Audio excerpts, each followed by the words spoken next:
right now on a private test track to test this. This is the EV9, Kia's flagship car, and this is the key of the vehicle. It's finished in white, which is quite premium. Let's see if any light blinks here. No. Unlock the car, open the boot, lock the car, and these buttons are basically to open the front and to turn on the vehicle. However, this car does not get the feature of moving the car ahead and behind in India, unfortunately. Otherwise, that feature is available globally. Now, the key obviously looks quite premium here, and this car is huge in terms of size. There's a radar here. In fact, this car has got 5 radars, 3 at the front, 1, 2, 3 and 2 at the rear. Obviously, the design is what they call as opposites united. It's in your face, it's sort of polarizing, but it has crazy amount of details. For starters, these are vents which actually help the brake school. I believe there are 6 parking sensors at the front. Now there's one at the side as well, because this car has got 27 ADAS features. The indicator is working at the moment here. See this light? It's absolutely crazy the way the lights have been done on this car. So this is the low beam, this is the high beam, and why is it written L here? I don't know. Anyways, this is the DRL of the vehicle, and straight away let's open the front, which has gas struts, by the way. Washer fluid goes in here. This can take 20 kgs of weight. Yeah, 20 kgs of weight. Why is this moving? There's a mat here of sorts. Now the thing is that you can store up to 52 liters, which is nice. I think the air filter is somewhere here. I need to pull it. Okay, there you can see the orange high voltage cabling. Let's shut this. This is a safety mechanism. In case you are stuck inside this, you press this button to open the front. Obviously, a human being can't be there. So if an animal is trapped, she knows what exactly to do. Now, in terms of design, this car is sort of boxy, but it is huge because the length is massive. Before that, let me show you, there's a camera here and fingerprint magnet as well. Meanwhile, the length of this car is more than 5 meters. The wheelbase, that's 3.1 meters. Absolutely crazy. The wheels are also huge. The alloy wheel design is a bit polarizing. It's a rectangle with Kia written right there. The tire size 275/50/20s, and there's a camera here as well. It does not project anything from there. And the door handles obviously pop in and out. Let's get into the rear. There's a lot of space actually. First, let's get into the third row of seats, for which I just need to press a button here. Press this button, this seat moves ahead. Electric seats, obviously this is a 6-seater. You need to move further ahead. How will I get inside? Okay, let's press this button instead. So I am kind of finding it challenging to get inside. What happened? The car's turned off or what? The car is on. This thing is not moving. Anyways, there's a sun blind here for the rear. The doors are also huge. This is for seat heating. This is for seat ventilation, and ventilation is what is important in India. Door pockets are not very big. It has got, I think, 14 speaker system from Meridian, very Land Rover-ish. And how do I get into the rear? Okay, I need to keep this button press and push it. Space in the third row isn't that great, and getting in and out can also be a bit difficult, but I shall do it for you guys. So here I'm seated inside, and under thigh support is actually very poor. Legroom and all is also not that great. So let me push this seat back into place. There's a panoramic sunroof. Actually, there are 2-piece sunroofs, and there you see there's absolutely no space. I'm touching it, it's moving ahead knowing that there's no space. Headroom isn't that great either. It says airbag because this car's got 10 airbags. AC vents on the top, very much like American cars. Some storage space here. Now using this, I can actually move the seat. Oh, I can move my seat, which is kind of nice. So it reclines. USB-C charging socket. I think that is a tweeter here. Window area is also big enough, but this center console now moves all the way behind. So not much space as such in the third row, and the headrest has to be manually operated to put it up. Obviously, light placement here on the top. Let me shut it. How do I get out from here? Okay, this is only moving this. How do, okay, I just press this button, and there the seat is moving, and you can hear sounds of nature because that is on the infotainment screen right now. Getting in and out from the third row is not a challenge. It's quite a big challenge. Let's put it back into place. This seat is adjustable in multitude of ways because you see there are so many buttons here. So there's this relaxation mode. If I press this button, just notice the seat is actually going behind, and then it will actually go and open. Yeah, it's moving. Come on, do it. Show it to me what you have. Yeah, the seat is now going in a lounge position. This support is also opening, which is under your leg, which is like a calf support thing. You can open that as well. Let me push this like that. And now you have a completely relaxed seat, but I don't know where your legs are going to go because there is no space for your legs, so you can't really sleep here. Headrests are also very unique, and again AC vents here on the top, light placement along with the hook, handle, height adjustable seat belts, and there's a hook, or rather a handle to hold on to, which is robust. This is a wireless charging pad. You press this, I think a comes out, but right now I don't know how to make it work. Here you can operate the seat. You can decide if you want to move the seat ahead or behind. Actually, this is for the massage function. You have multiple massage modes. Can you feel the vibrations? Yes. Massage mode here, which is quite nice. Let me shut it because it's making a lot of sound. And there's a cool box here, which is massive. That's what she said, and pardon me for the sweat. AC controls here on the top. So it's a 3-zone climate control air conditioning system. However, to operate this blind, you have to do it from the front. But the front blind is actually manual. It's kind of weird. The dashboard is full of technology, features and screens as well. And obviously it's got multiple colors for the ambient lighting. You notice there's a box here. So this you can slide ahead and behind. So there you see there is storage space inside this. But you can extend this if you don't want to open it. But because there's this massive center console here in the center, there obviously isn't much space to move that. Twin cup holders, aircraft style magazine holders here, not scooped out. Lot of sustainable materials used here in the car for obviously improving the overall environment friendliness. And this car has a coefficient of drag of just 0.28, which is absolutely amazing. The design of the rear continues to be boxy. This will definitely remind you of Volvo. Indicator functioning at the moment, the main light. The rear wiper is actually hidden somewhere here. There's a camera here. There's also a camera here. There's no cleaning function. 6 parking sensors. Let's open the boot. I press a button and there it opens, and this is where you put the towing hook. So it says EV9 right here, GT line right there. Boot isn't that big with all the rows up obviously, but this is for shutting the boot, the electric tailgate, 12-volt charging socket, and these buttons are basically to operate the seats. So third row seat I want to fold, for which the second row seat will first move. Yeah, the seats have to move electrically, both the rows, they work electrically. So let's press a button here.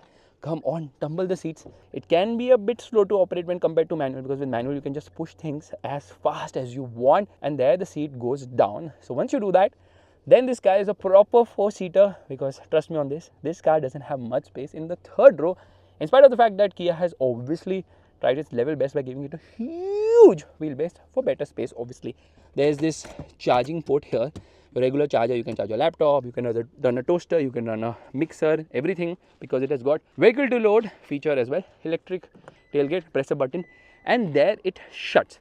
Now this car has obviously a lot of features which are coming from other Kia cars. Largely I'm saying this car has given features to the Ceros actually. This is the charging flap. You can actually operate it from here, or you can operate it from the inside as well.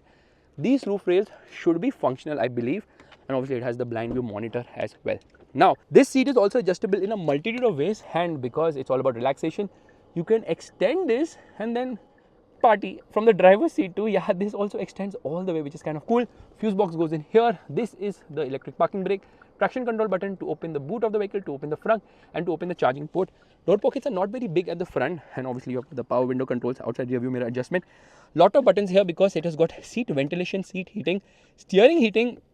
If I press this button, something will happen. I'm not too sure. And then if I want, I can move.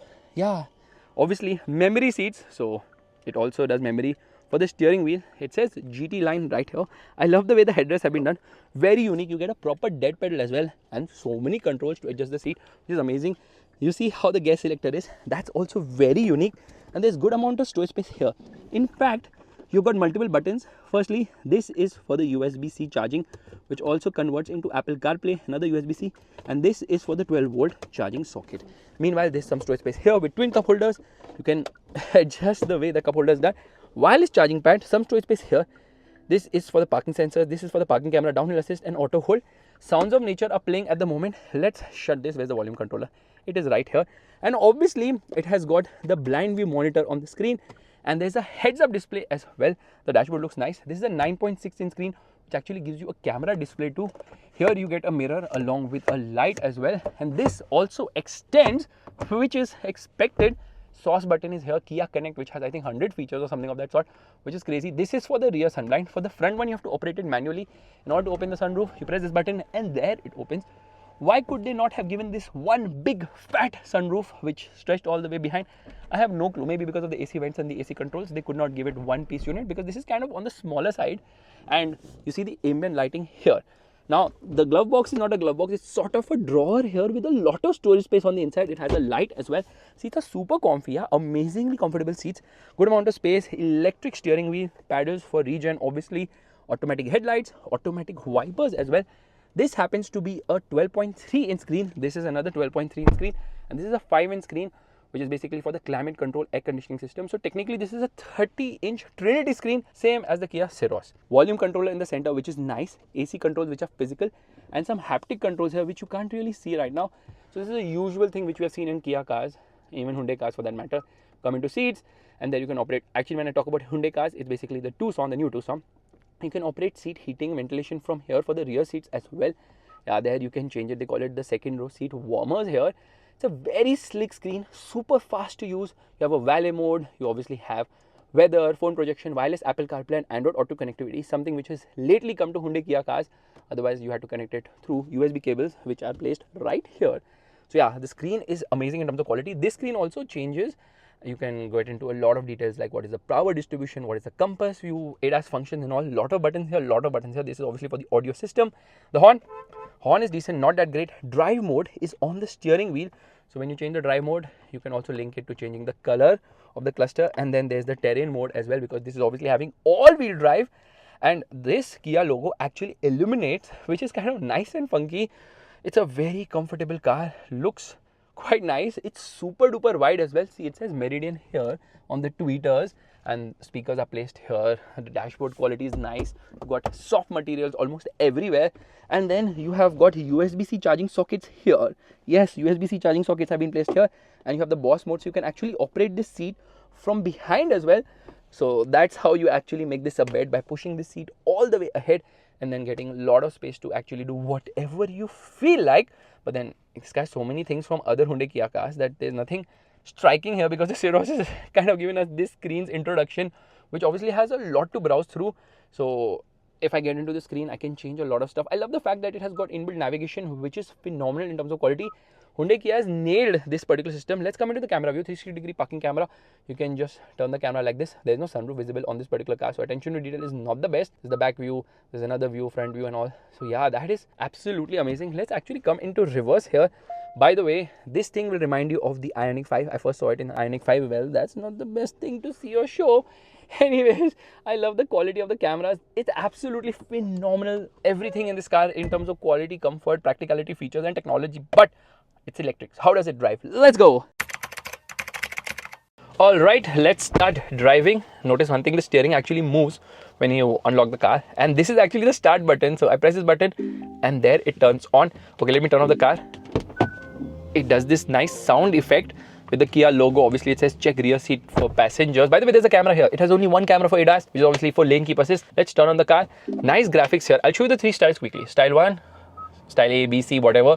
It's very similar, yeah. You can actually link it to the drive mode as well. For starters, let's turn off the air conditioning. Air conditioning off. Let's come into sport drive mode. We are in sport drive mode.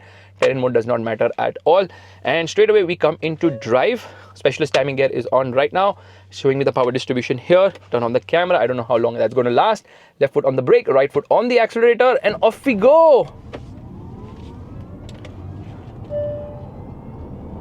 That's 0 to 100 in 5 seconds, which is actually faster than Kia's claim. Kia claims that this car goes from 0 to 100 km per hour in 5.3 seconds. This car is quick for something which weighs 2,400 freaking kgs. Yes, this weighs a lot. Let's quickly do the wiper test. I'm not going to spray water right now.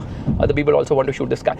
So like I was telling you, this car's performance is actually very nice because it has got a dual motor setup, 2 electric motors, and both of them are identical in terms of size. The front motor and the rear motor, they both produce together 384 horsepower and hold your breath, 700 Newton meters of torque. So basically, the front motor produces 192 horsepower and 350 Newton meters of torque, and the rear motor produces the exact same, and that's the reason why performance is so good. But top speed is restricted to 200 kilometers per hour. Around the corners, well, you can feel the weight. There is body roll. There's a lot of body roll, and you can feel it. Yeah, a little bit of tire screeching here. Actually, tires have a good amount of grip. The car does not feel heavy around the corners. Surprise, surprise! But it feels very sprightly to drive because of the instant torque, and the steering doesn't really weigh up much at high speeds. Okay, let's do the brake test. Brakes are actually sure-footed, but ABS shuttering happened because of that particular surface. Now I can't shoot what's ahead, so let's turn off the camera. Okay, let's start shooting again, for which I'm going to change the drive mode and I'm going to come into eco drive mode to see how fast it goes from 0 to 100 kilometers per hour, which means left foot on the brake, right foot on the accelerator, and off we go. Oh my god, I can feel the power has reduced here. It's not that sprightly somehow, which is surprise, surprise. eco mode for you, and it goes from 0 to 100 kilometers per hour in a lethargic 10 seconds. That's double the time to go from 0 to 100 kilometers per hour. I'm not going to apply brakes. I'm going to turn on regen. I've come to I pedal max, which is one pedal driving. So there are 3 regen modes. There is level 1, level 2 and level 3, and then there's I pedal, which is the maximum. Now I'm not pressing anything, no brake, no accelerator, nothing. My legs are off the pedals here, and the car has actually come to a halt completely. It stopped. One pedal driving. Well done, Kia, well done. Let's quickly come out of this menu, because let's change the style here. I don't know if it has this round thing, but usually it does have the round thing, but it's not available right now. Let's change the drive mode again. Let's come into the normal drive mode, and let's see how fast it goes from 0 to 100 kilometers per hour, which means left foot on the brake, right foot on the accelerator. Let's turn off the regen mode, and off we go. That is 0 to 100 kilometers per hour in 5.09 seconds. So normal and sport mode are very similar here, which is kind of unexpected.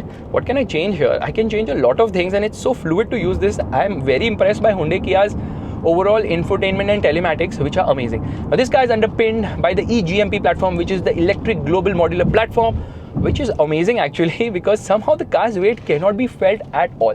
Battery size 99.8 kilowatt hour, which is actually smaller than its cousin from another mother, rather brother from another mother, the IONIQ 9, which has a 110.3 kilowatt hour battery pack, which will definitely come with the facelift of this car, which is expected maybe next year, because this has been on sale for 2 years already. And even though the battery pack is bigger in the IONIQ, the range is kind of similar, probably because more features in that car, because it's a newer car. And brake test. Okay, now again we can't shoot here. Okay, let's go again. Let me turn on the camera here, because this is obviously awesome. Let's come into the sport drive mode, which is the best drive mode. The range obviously suffers in that particular drive mode, and there it shows this display as well. And let's turn on the camera again. Left foot on the brake, right foot on the accelerator. Specialist timing gears ready, and off we go. Maybe if I turn off the traction control, the car will accelerate faster. Not really, because all-wheel drive now, so there's always so much grip. It's consistent with the 0 to 100 km per hour timing, which is quite nice. So high-speed stability is nice, and this car has a claim range of 561 kilometers as per ARAI, which means in the real world, expect somewhere around 70 to 80% of that range. So 400 to 450 kilometers is what you can get in the real world, because in the ideal scenario, you will have the air conditioning on. Why is the camera turning off? You'll have the air conditioning on. You will also probably have faster driving, more acceleration and all that. Charging times are actually very fast, 10 to 80% in just 24 freaking minutes. Yeah, Jack Bauer would be so proud of that. The reason it does it so fast, because it can charge up to 350 kilowatt fast charging, because it has got 800 volt architecture. However, with the AC charging, it is very slow, because it has an 11 kilowatt AC charger, which juices up the battery from 10 to 80% in 8 hours 45 minutes, which is obviously quite slow expectedly. Look at the way it goes around the corners. You can feel the top heaviness. The ride is also not the best, because obviously this is a heavy car with low profile tires, so ride obviously suffers a bit, so it's a bit harsh. And brake test. Again, I need to hide things from you. Let's go once again. It is bright in the day, so I'm obviously using the air conditioning as much as I can to cool myself off. I am trying to see if I can change this particular cluster mode. That round one doesn't seem to be available, so let's forget that right now. Let me just roll off a bit so I can turn on the camera, and then now we have the proper camera. First things first, I'm going to turn off traction control. Okay, here we go. Traction and stability control limited. Traction and stability control completely off. Come on, what is it taking so much time? I think that's how it works probably. And then we come into the drive mode. What is my drive? I don't know. Let's test the car in my drive mode as well. Probably you can configure it from that particular menu. Left foot on the brake, right foot on the accelerator, and off we go. There is this motor whine which comes, but there is no sound as such, because obviously this is an electric car. Consistent times, which is unfreaking believable. Let me turn on this lane keep assist and see how does it work. Is it putting me back in a lane? Yes, it is. So yes, ADAS works really well. The heads-up display is telling me exactly the car is leaving a lane, which is fantastic. And because it's an electric car, the typical initial torque rush, and post that, obviously this car's power declines, but it's just a linear pull for a long and sustained duration of times. And there, oh my god, ADAS actually works really well. This has got 100 connected car features. It has got over-the-air updates, also got a digital key using which you can unlock the car. You can even open the front of the car using your phone. That's kind of amazing. And then the steering becomes really heavy when you turn on the lane keep assist. So guys, this is my video of the Kia EV9. I've launched it 4-5 times, yet it is giving me consistent acceleration times, which shows that the battery and the electric motor has been beautifully programmed here. If you like this video, make sure to give the thumbs up. That's the like button, and also subscribe to the channel. I will see you guys in the next video real soon. Let's do the brake test now. That's sure-footed. Bye-bye.